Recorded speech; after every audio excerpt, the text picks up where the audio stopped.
Sometimes you have to close your eyes and start over to see things clearly. Uno, dos, tres, I don't know if I can fix what I did down here, cuatro, cinco, but I gotta try. 6, 7, 8, 9, 10.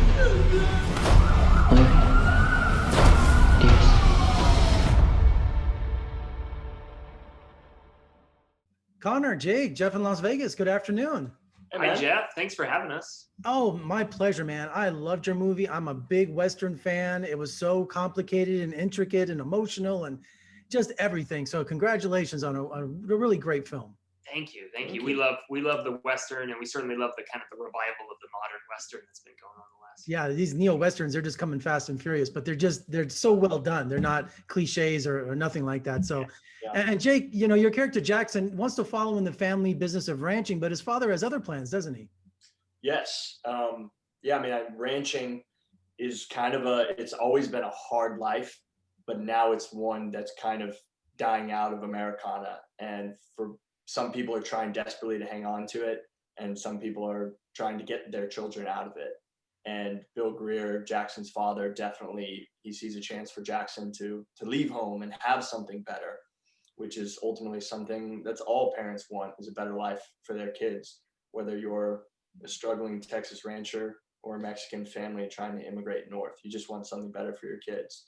And so everyone is kind of torn by that issue in this film. Yeah, and Conor, you know, two families' lives changed forever due to an unfortunate encounter. And I was wondering, is that something that that you have a personal experience with, or?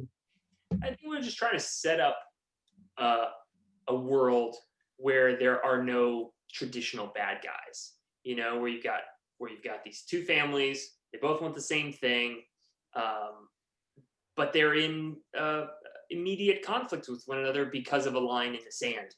And you know, still, we're not talking politics. We're talking two people who run into each other at the wrong time, the wrong place, and you know, the events kind of the situation that was out of their control leads to tragedy.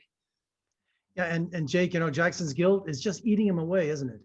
Yeah, absolutely. I mean, you know, it's something that he deals with throughout the course of the movie, and it's something that when you're lost in the desert by yourself, or in a country that is literally foreign to you and you don't speak the language, it kind of forces you to start looking a little introspectively.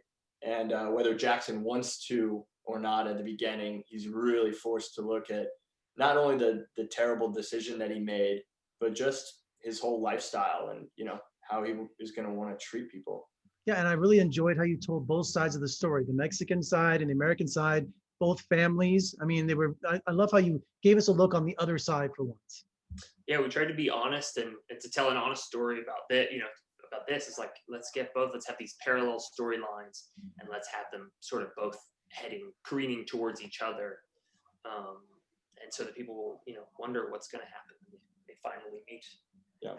And Jake Jackson's connection with Fernando, baseball. I mean, that was such a great little, I don't know if many people want that. American, you know? I think, you know, that was part of the message of the film, is like, we're not that different from each other. And sometimes it's as simple as like two kids that love baseball. You know, maybe they speak a different language, but they both play ball. You know, I mean, that's Right. universal, no matter what sport it is. And the actor who played the shepherd, just phenomenal, just fantastic. Jorge Menez was introduced to us by my co-writer and one of the producers on the film, David Barraza, and he just, I mean, his first day on set was shooting the scene directly after his son has tragically passed, and forced to face his mother. And first of all, just for an actor to come on set day one and have to do that scene is tough. But the fact that he did it, and he did it so, I don't want to say easily, because I'm sure he worked his butt off to prepare, but he did it so subtly and flawlessly. And, you know, in between scenes, he was just so calm, and, you know, it's just another day at work for him. And Right. it was inspiring. And casting George Lopez as a Texas Ranger, he looked like he loved every minute being in that uniform. He owned it. I think George had a lot of fun. This was a movie that was important to him, and he was there to work. He worked hard. but yeah, he had a blast, I think. Yeah, I think I remember when we shot the big standoff between he and my character, and then I gallop away and he chases me in his Texas Ranger truck, and I remember him saying that he'd right never there. shot me like that. He gets to drive a big truck. And That's just the first chase in a Western with a truck chasing a horse, I think. Yeah, and he's just careening through, bushes and cactus and just bouncing around. He's just having a blast. And everyone else in the car, me and all the camera guys are just He kept like, thank you, ma'am. He kept tipping his hat every time, thank you, ma'am. I mean, he was into it. And Jake, did you really cross that river on horseback? Was that you? Yes. Yeah. I'm very proud to say that I definitely did all the horseback riding in the film myself. Grew up in Texas horseback riding, so I had a little leg up on all that stuff. But then I spent about a month right before trying to ride every day and train with some Mexican charros. And I don't know, it just, the character, it was so intrinsic to the character. It was a part of who he was, and you we just gotta be wanted to make sure we got that right. confident on that horse, because this guy's been around horses since he was 2. Exactly. And plus, Conor, I noticed a lot of extreme close-ups on your brother there. There was like just and the camera looking up, or the vistas. You just had these. It was one time in the barn, one time when he was trying to get water. You had these framed extreme close-ups. Yeah, and then Jake's surprisingly tall for an actor, so they might have been tilted up because not a lot of people can get up at your up there. And finally today, without any spoilers, just on a personal level, the funeral scene, and the moment of forgiveness, man, had me in tears. After that long journey, I just saying, Jake, man, you just let go. That was just a raw moment in that movie.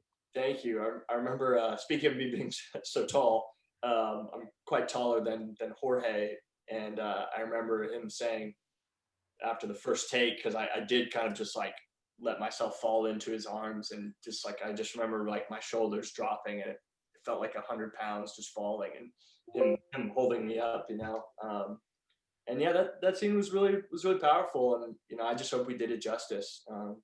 We all knew how important it was to the movie and to the issue that we were telling.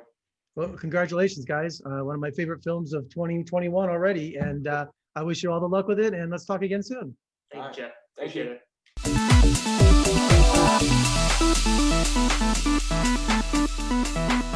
it.